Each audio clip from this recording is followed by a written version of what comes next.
Xbox gets slammed over controversial post about graphics in video games. We covered an article yesterday about Hellblade 2 and Ninja Theory saying they weren't providing Xbox players any graphical options at all. This game is just going to be a base 30 frames per second, and you get no graphical options. And I was like, what are you talking about, dude? This is Ninja Theory is a subsidiary of Xbox.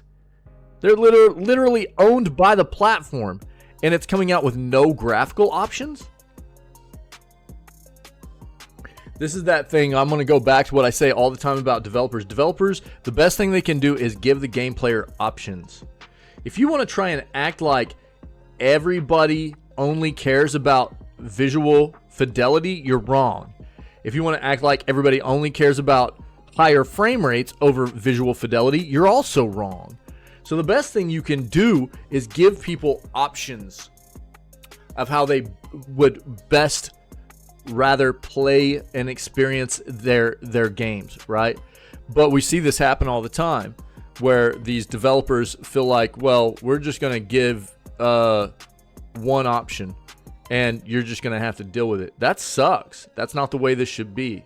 You want to act like everybody's of the same mindset. We all have the same, preference of how we play our games. No, that's stupid. You know what I mean?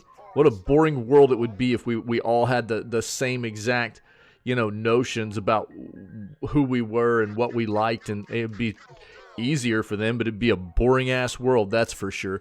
So I think that's probably where this is coming from a little bit. And I was even pretty vocally calling them out yesterday, saying this seems pretty dumb. So let's see what happened here. The recent developments of Senua's Saga Hellblade 2 confirmed that it will run at 30 frames per second on Xbox Series X and S. News that didn't sit well with some users and fans of the brand. They believe that exclusive games within the ecosystem should fully utilize the hardware's power. Yep. As indicated by each console's respective boxes and promotional materials, the debate about gameplay, graphics, and respect for creative vision ignited on social media, and Xbox fueled the fire with a controversial post. Xbox ignites controversy with post. The official Xbox account on Twitter sparked controversy with a post stating that, quote, how a game plays is greater than how a game looks.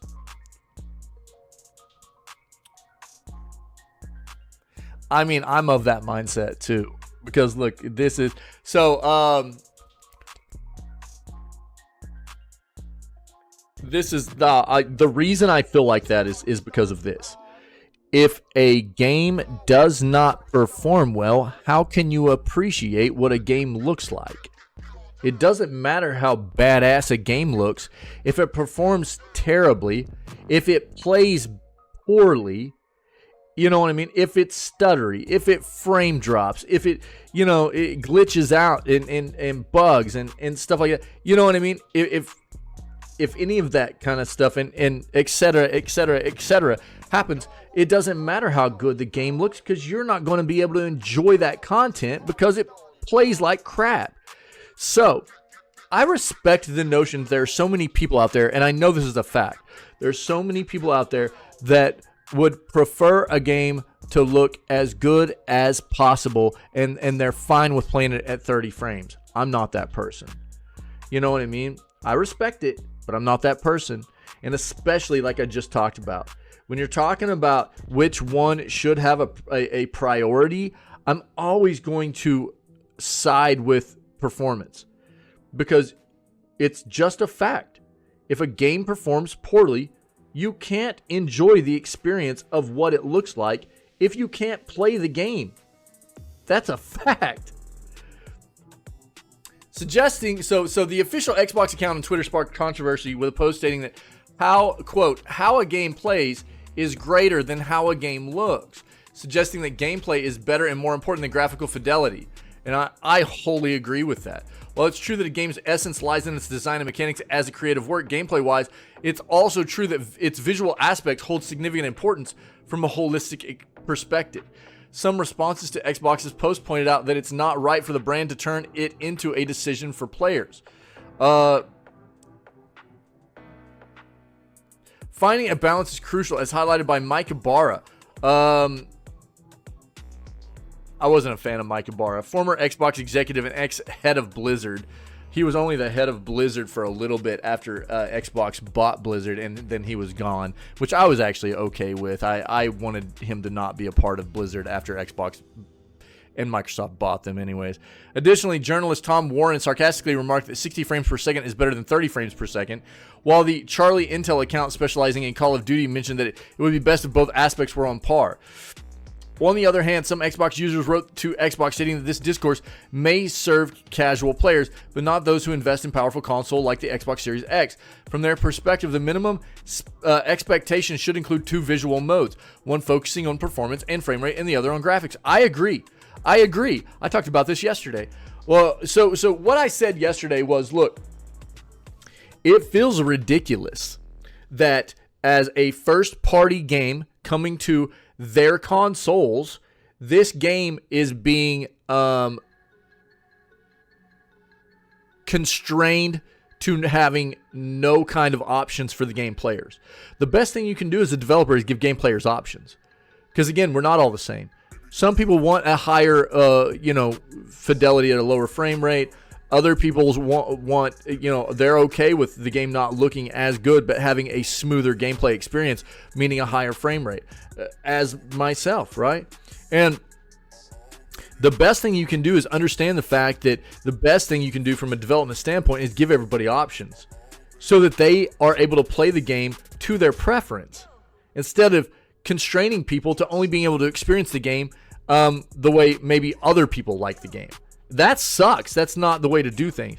And what I brought up yesterday was that, I think that what part of this comes down to is that this game is above and beyond what they could probably get done on the Series S in many forms and fashions. The Series S is, I think, something that Microsoft has to be looking back on and going, we probably shouldn't have done that. They keep defending it. And of course, they're going to defend their decision to come out with two consoles. The Series X, which is the much more powerful console, and the Series S, which probably shouldn't have ever been made. It not only has been constraining to any developer that wants to put out products and software games on Microsoft's platforms, because Microsoft has this kind of fine print that says if you want to release a game on Xbox, it has to be released on both platforms, Series S and Series X. And so for a lot of developers, it's severely constraining because you basically have to make sure that your games can run first and foremost on a very, very underpowered piece of hardware, the Series S. And it's very difficult for a lot of developers. And also, it's rough on their in-house first-party studios. I mean, take a look, right? Now, again, I definitely am of this notion. I'm always going to side with the gameplay being polished and smooth, a higher frame rate, no stutter. You know what I mean? That is always going to take precedence for me over anything like graphical fidelity, because it's a fact. If you're trying to play a game at the highest graphical fidelity, but it's going to cause issues with your gameplay experience because you're having stuttering and constant frame drops and all kinds of issues with the way the game plays, you can't enjoy what the game looks like because the game plays like balls. That's just a fact. But everybody should be able to play a game at what their preference is. And options are critical. Developers have to understand that. You're catering to a wide range of audiences with a wide range of preferences. And the best thing you can do is cater to those preferences and quit just constraining everything to being what you think people should want. That's not the way this works. You make products for a customer, for many customers, right? And all those customers have a different preference. Some are going to align on different aspects across the board of what they prefer. but you need to hit everything as much as you can across that spectrum, right? And this is just, many developers are failing in regards to this notion, and Xbox is failing right here. Ninja Theory is failing right here. I talked about it yesterday. No doubt about it, man.